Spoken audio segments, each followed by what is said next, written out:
मनुष्य के स्पंज समान फेफड़े हवा सोखने के लिए बने हैं, लेकिन कुछ लोग फेफड़ों को बीड़ी सिगरेट का धुआं सोखने के लिए इस्तेमाल करते हैं। एक आम धूम्रपान करने वाले व्यक्ति के फेफड़ों को अगर आप निचोड़ कर देखें तो इतनी मात्रा में आपको साल भर का कैंसर पैदा करने वाला टार मिलेगा। इतना टार आपको बीमार, बहुत बीमार बनाने के लिए काफी है।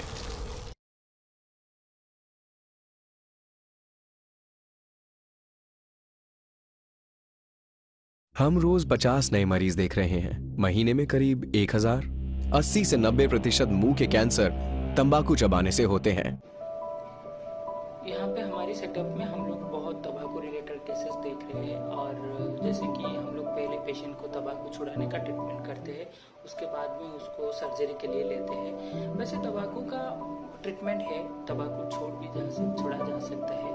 उसके लिए कुछ पद्धति है जिसके दौरान हम लोग तंबाकू छोड़ सकते हैं। पेशेंट को हम लोग यहाँ पे तंबाकू छुड़ाने का ट्रीटमेंट भी करते हैं, उनके अटेंडेंट को भी ट्रीटमेंट करते हैं। और वैसे भी तंबाकू छुड़ाने का 3 स्टेप है। वैसे पहले हम लोग काउंसलिंग देते हैं, उसके बाद उसको बिहेवियरल थेरेपी देते हैं, उसके बाद हम लोग पेशेंट का तंबाकू हिस्ट्री लेते हैं, उसके बाद वो कितना खाता है तंबाकू और सब डिटेल्स हिस्ट्री लेते हैं, किस टाइम खाता है तंबाकू, क्यों खाता है तंबाकू। तो उसके बाद उसका एक ट्रीटमेंट प्लान डिसाइड करते हैं, कोई प्लान ट्राई करते हैं, जो डिसाइड करते हैं, बनाते हैं, प्लान बनाते हैं। उसके बाद हम लोग उस पेशेंट को और उसके प्लान के दौरान जो जो चीज़ चाहिए उसको समझाते हैं।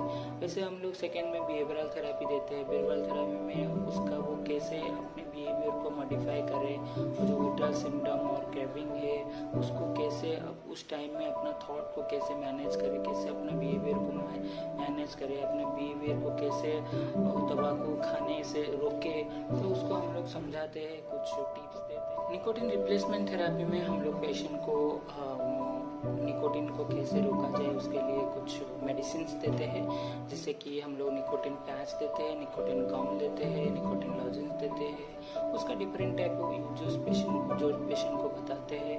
और सबसे बड़ा है हम लोग को बुप्रोपियन देते हैं, जैसे कि उसको विड्रॉल सिम्टम्स और क्रेविंग को रोक सके।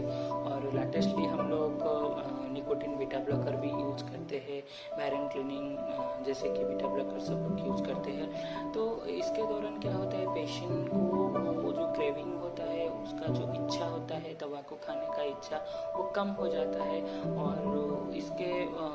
और इसके साथ हम लोग को बिहेवियरल थेरेपी और काउंसलिंग भी जोड़ते हैं। इसके लिए एक पेशेंट ये तीनों मिक्स करके वो थेरेपी लेने, ट्रीटमेंट लेने के बाद ही वो तंबाकू खाने के लिए उसका जो मन है, वो जो डिज़ायर है वो कम हो जाता है। और धीरे धीरे कुछ टाइम के बाद वो तंबाकू को छोड़ देते हैं।